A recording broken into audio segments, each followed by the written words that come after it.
আমার মনে হয় এখানে কোনো খবর রয়েছে যার বিস্তারিত জানা দরকার। শুনতে চাচ্ছি, যে কেউ একজন কি বলবে? হায় আফসোস আমার, এই সকল মহব্বতের প্রতিদান দেখুন। দেখছেন তো আপনার সহধর্মিনীর সাথে সে কি আচরণ করেছে। এর শাস্তি কি? সে আপনার সহধর্মিনীর প্রতি কুদৃষ্টি পোষণ করেছে। তাকে কঠিন শাস্তি দিয়ে জেলখানায় নিক্ষেপ করুন। বানু জুলেখা মিথ্যা কথা বলছে জনাবে মালিক। আমি দেখেছি জনাবে আলী, ইউজারসিফ কৌশলে বানু জুলেখার কক্ষে প্রবেশ করছে। আলী জনাব, আমি এর বিপরীতে যে কোনো দলিলই নিয়ে আসি না কেন সেটা আপনার কাছে গ্রহণযোগ্যতা কখনোই পাবে না। কারণ এতে বানু জুলেখার সম্মানহানি ঘটবে এবং আপনি তার পক্ষে রায় দেবেন। আর কারো সাহসও নেই সত্যটা বলার। আপনিও নিশ্চয়ই সেটাই চাইবেন। এর থেকে বেশি ক্রোধের সৃষ্টি করো না। আমি দলিল ও সাক্ষী দেখতে চাই। আমি আসল গুনাহগারকে ধরতে চাই। আমার না আছে গুনাহ না করার কোনো দলিল, আর না আছে কোনো সেবিকা যে আমার পক্ষে সাক্ষ্য দেবে। সুতরাং তুমি দণ্ডিত। এর শাস্তি অবশ্যই পাবে। আমি এর জন্য প্রস্তুত রয়েছি জনাবে মালিক। তবে হাকিকত হচ্ছে সে আমাকে তলব করেছে এবং মিলনের ইচ্ছা পোষণ করেছে। আর এটা প্রমাণ করতে আমার নিজস্ব খোদা ব্যতীত আর কোনো সাক্ষী নেই। তুমি জুলেখার নির্জনতার সুযোগে প্রবেশ করেছ। করিমামা সাক্ষী রয়েছে। সকলেই জানে বানু জুলেখা অপরাধী, কিন্তু তার বিরুদ্ধে সাক্ষ্য দেওয়ার সাহস নেই কার। তোমার সাক্ষীকে হাজির করো এবং সাক্ষ্য দিতে বলো। খোদা ব্যতীত আমার তো আর কোনো সাক্ষী নেই। যদি আমাকে একাকে ছেড়ে দেন তো আমাকে সর্বাপেক্ষা কঠিন পরিস্থিতির মধ্যে পড়তে হবে। আপনি কি চাইছেন, এই গোলামের কথা গ্রহণ করতে?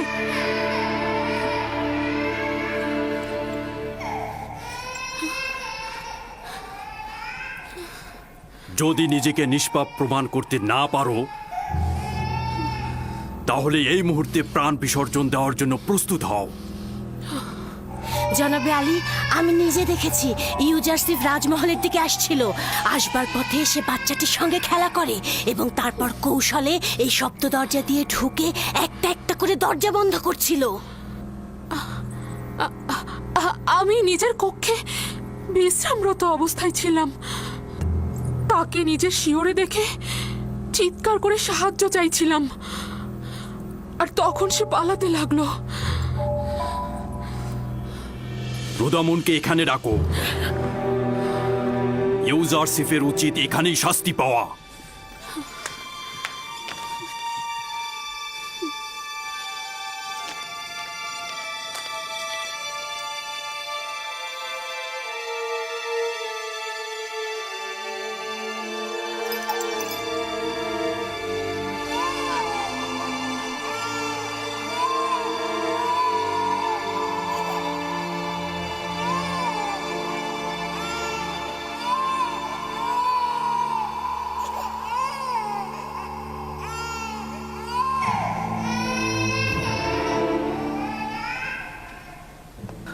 আমার সাক্ষী আছে। কে তোমার সাক্ষী? নিয়ে এসো তাকে। এই মুহূর্তে তাকে তলব করো। জি জনাবে মালিক, অবশ্যই আমি সাক্ষীকে হাজির করে সত্যটা প্রমাণ করে দেব। সে না আমাকে চেনে, আর বানু জুলেখাকেও চেনে না। সে না আমাকে সমর্থন করবে, আর এমনও নয় বানু জুলেখার সাথে তার কোনো দুশ্মনী রয়েছে। সে তোতা পাখির মতো সত্যটা বলে যাবে, আর এতে কার লাভ হচ্ছে আর কার ক্ষতি হচ্ছে সেটা সে বুঝবে না। সে কে? শাস্তি পাবার পূর্বেই তাকে এখানে তলব করো। আমার সাক্ষী সেই শিশুটি যার কান্না আপনি এখনো শুনতে পাচ্ছেন। তুমি কি আমার সাথে ঠাট্টা করছো? না জনাবে মালিক, আপনার কাছে আমি তাগাদ করছি ওই শিশুটিকে দয়া করে এখানে নিয়ে আসুন, তাহলেই সত্য প্রমাণিত হয়ে যাবে।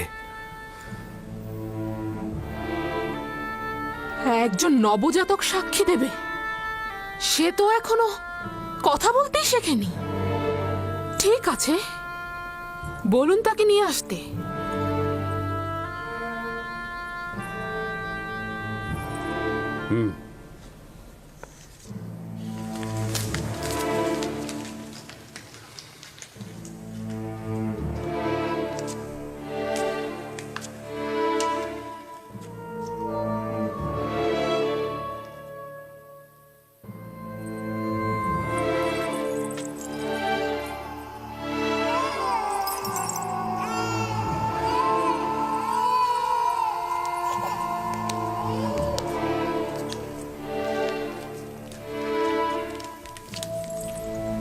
দরুদ আলী জনাব পুতিফার।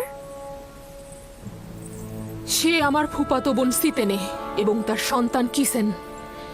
বলো তাকে সাক্ষী দিতে। কিসেনের কথা বলো। যা তোমাকে খোদাতালা শিক্ষা দিয়েছে তা তুমি এখানে বলো।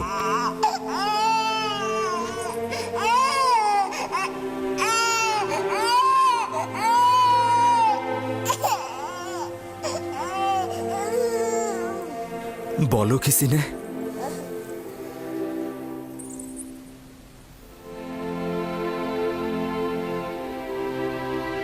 একাত্মবাদী খোদার ফরমানে তার একটি বাক্য বলবো।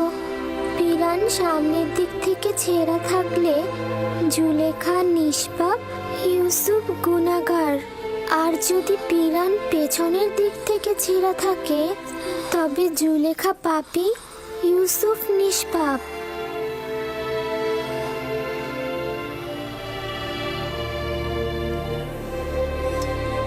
তুমি কি করে কথা বললে লক্ষ্মী সোনা আমার?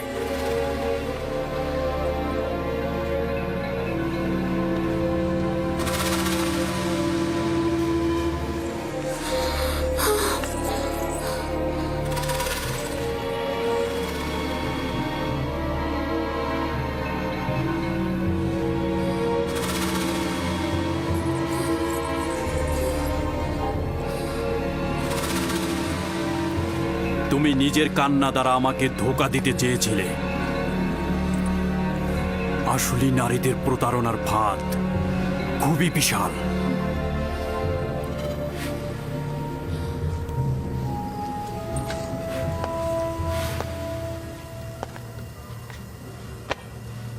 আমি যে অপবাদ তোমাকে দিয়েছি তার জন্য ক্ষমা চাচ্ছি। আশা করছি আমাকে আর জুলেখাকে ক্ষমা করবে এবং এই ঘটনা সব সময়ের জন্য গোপন রাখবে।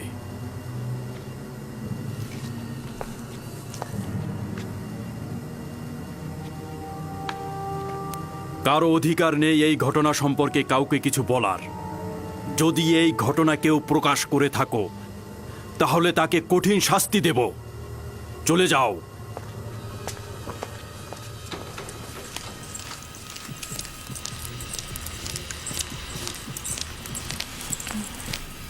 কি ঘটলো আমি তো কিছুই বুঝলাম না।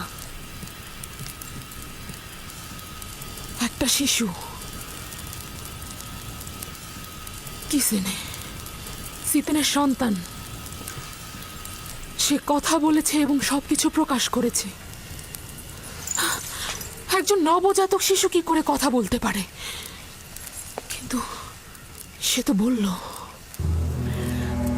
কিন্তু কিন্তু এটা কি করে সম্ভব? আমি জানি না। ইউজারসিফ তাকে বলতে বলল এবং সে সব সত্যি সত্যি বলে দিল। অবাক করার বিষয় হলো শিশুটি একত্ববাদী খোদার নাম করে কথা বলা শুরু করে দিল।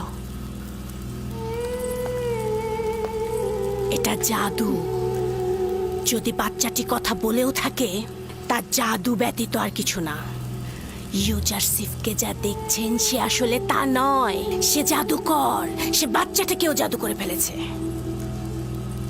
আমার বিপক্ষে কারো সাক্ষী দেওয়ার সাহসী ছিল না, শুধুমাত্র এই শিশুটি। বানু, সে জাদুকর। সে জাদুকর এবং সে সবাইকে জাদু করে ফেলেছে। আমি বন্ধ করো কারি মামা।